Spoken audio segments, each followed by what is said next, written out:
Hi guys, it's Sybil, and today I'm going to be doing my very first Q&A here on YouTube. I've been creating videos for quite some time now, but I've never really sat down and properly introduced myself to you guys. So I've collected some burning questions from Instagram and YouTube, which I'm going to try to answer most of them today. Hopefully through this video, we can get to know each other a little bit better. So let's go.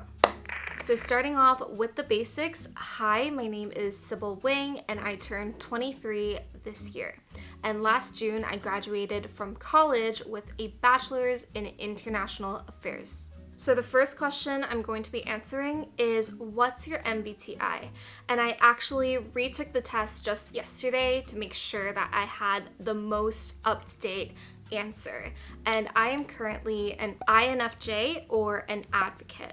So a little fun fact, I've been taking the MBTI test, I would say annually since high school, and I've ever only gotten 2 results. So I'm always either an INFJ, an advocate, or an INTJ, which is known as the architect. It really depends on which season of life I'm in, but normally I'll fluctuate between these 2 personalities. The next question has to be the most frequently asked question on my channel and on my Instagram, which is, what's your background? So I was born in Taiwan and I only hold a Taiwanese passport.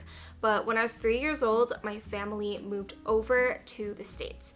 And from there, I moved back and forth between these 2 countries quite a few times. But mainly, I lived in 3 places: Taipei City, New York, and Maryland. But when I was 15, my family moved back to Taiwan and I've stayed there ever since. Overall, I've spent 8 years of my life in the States and 15 years in Taiwan. This is also why I speak both English and Chinese fluently. So I was always a public school kid. I've never gone to international school. So I had to reach a level of native proficiency in both English and Chinese just to survive, the education system I was being put through and to make friends. It was definitely quite overwhelming as a kid, but now looking back, I'm very thankful for this experience because it's truly made me who I am, and it keeps me in touch with both the Taiwanese side of me as well as the American side. Next up, we have any plans for studying or moving abroad? This is a great question because the answer is definitely yes.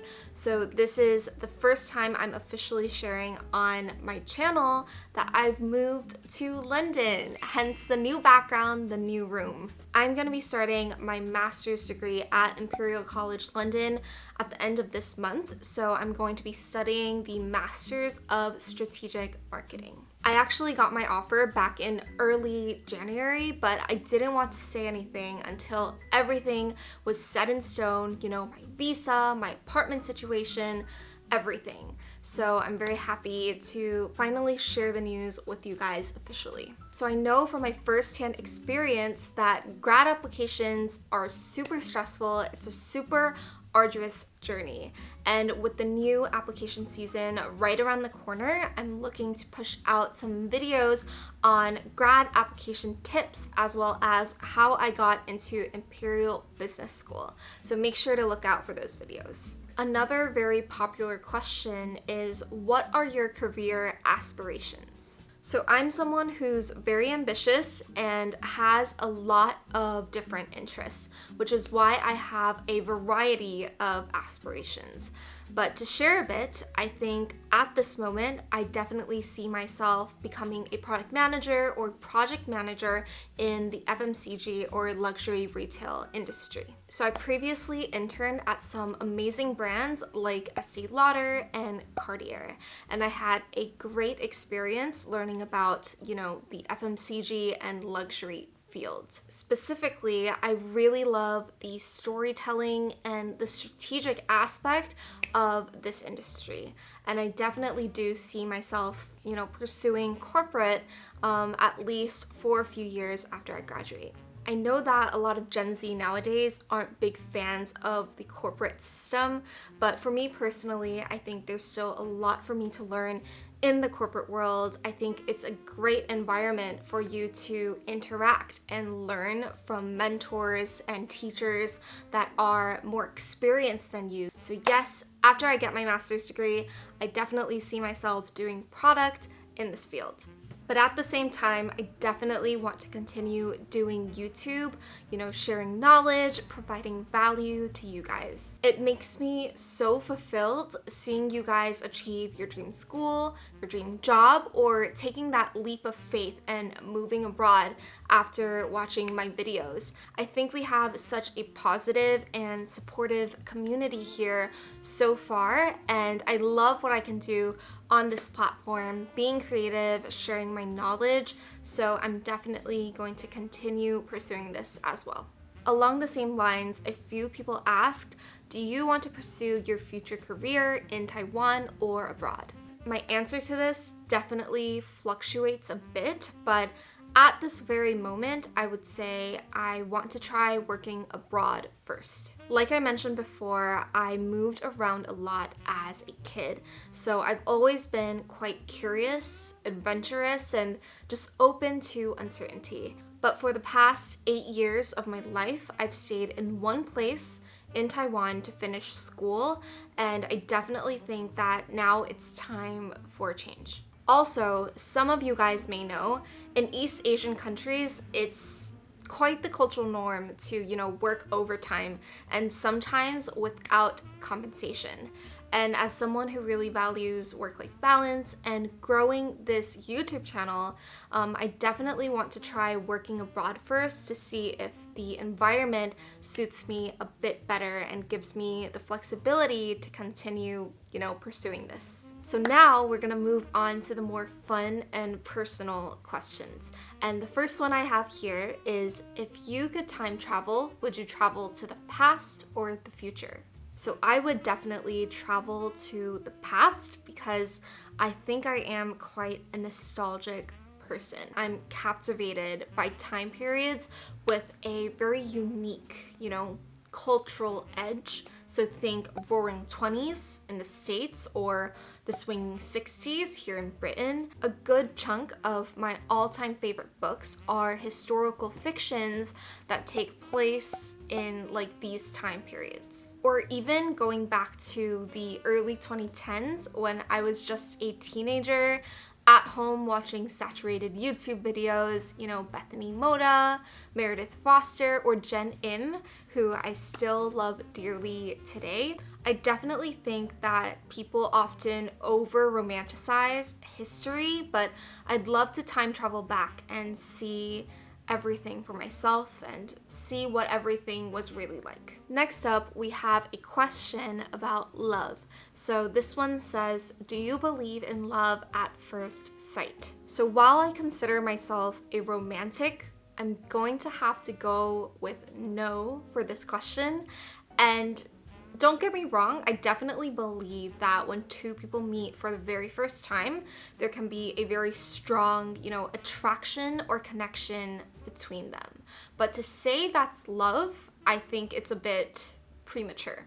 At that point in time, you still don't know the other person's personality, their quirks, their values. So I think it's a bit hard to say that you love someone without really understanding them first. Also, to be fairly honest, any strong feelings you feel in that first encounter, I think it's dominantly based on just first impressions.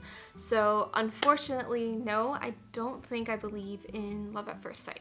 Moving on, we have, what's the key to a long-term relationship? Some of you guys asked about Patrick as well, and he's doing great. We're doing great.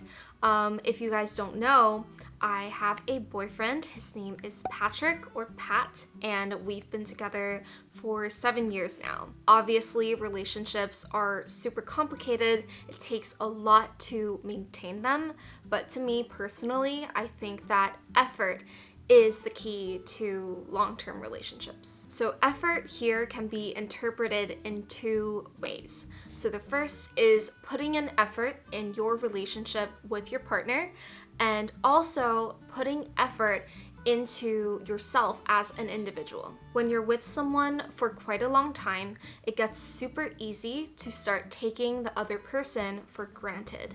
You start feeling like they'll always be there forever, no questions asked, and you start getting a little too comfortable in the relationship. And this is where that love or that romance may start to die down. You have to make sure that you and your partner are constantly putting effort into this relationship, being intentional about planning date nights, being intentional about, showing each other affection and asking about their day, because this is what can help you guys sustain that relationship and keep that bond, that love alive.